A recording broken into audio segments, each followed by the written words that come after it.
Jeudi 4 février 2021, chers internautes, vous regardez la revue de presse sur JDC Plus TV.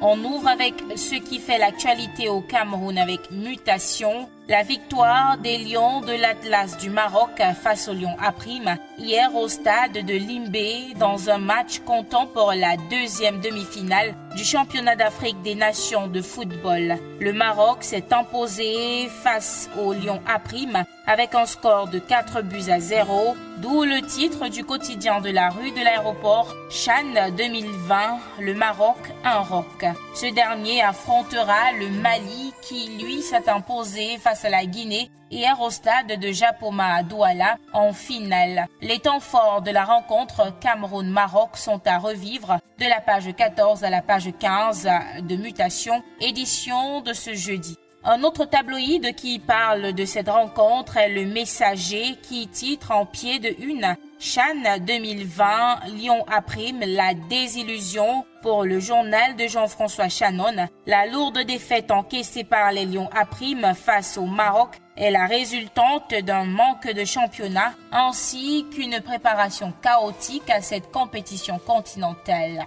On reste avec Le Messager pour parler résolution de la crise anglophone qui perdure depuis plus de 4 ans aujourd'hui. Le quotidien décrypte les non-dits du séjour en terre camerounaise du secrétaire d'État du Vatican Pietro Parolin, favorable à travailler pour le retour de la paix dans le nord-ouest et le sud-ouest. L'émissaire du pape l'a d'ailleurs déclaré lors de son audience au Palais de l'Unité. La suite, c'est à lire en page 3.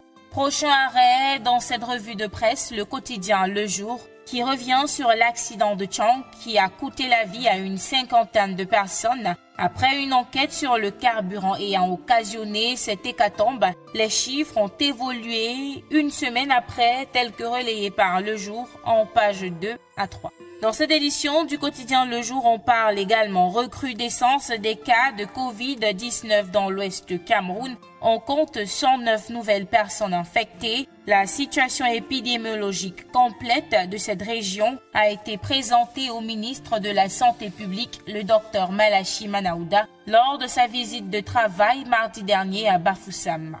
On sort de cette revue de presse avec Cameroun Tribune qui parle des relations bilatérales entre le Cameroun et le Sri Lanka. Un envoyé spécial du président Gotabaya Rajapaksa, le haut-commissaire du Sri Lanka au Kenya, Velu Pillai Kananathan, a été reçu hier en audience par le chef de l'État. Au cours de leurs échanges, les bases d'une accélération de la coopération dans les prochains jours sur le plan économique. Et c'était tout pour la revue de presse de ce jour. Merci d'avoir regardé. À demain pour une nouvelle édition.